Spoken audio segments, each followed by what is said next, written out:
Hello everyone, সবাই কেমন আছো? আর এই দেখো জিনি বাইরে ঘুরতে যাওয়ার জন্য ও তো এক পায়ে রাজি। আমাকে বললাম চ জিনি ঘুরতে যাবি, তো তো মানে এক পায়ে রাজি হয়ে গেছে।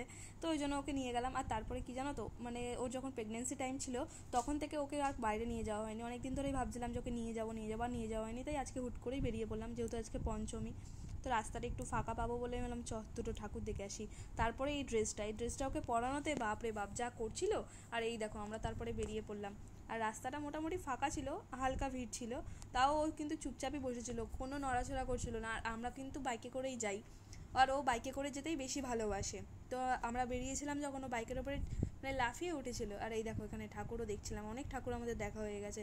ওকে আরও নিয়ে বেরিয়েছিলাম যে যেহেতু ঠাকুরের মানে একটু দেখাও হবে একটু ঘোরাও হবে, তো ওই কারণেই ওকে নিয়ে গেছি।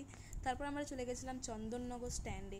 আর দেখো এখানে গিয়ে তো ও যা করছে, মানে এইখানটাও আর মানে ফেভারিট জায়গা, খালি ঘুরছে। আর অনেকে ওকে এসে আদর করছিল, আর একা একাই ঘুরছিল। আজকে স্ট্যান্ডটা ফাঁকাই ছিল, আর আমরা যেহেতু একটু রাত করেই গিয়েছিলাম তাই বেশি কেউ ওখানে ছিল না, তো ও অনেকের কাছেই আদর খাচ্ছিল। আর দেখো কত মজা করছে ও। তোমাদের কার কার জিনের ভিডিও ভালো লাগে অবশ্যই জানিও কমেন্ট করে। আর তোমরা কে কোথায় থাকো সেটাও জানিও। আর ভিডিও ভালো লাগলে লাইক কমেন্ট শেয়ার করে দিও। টাটা।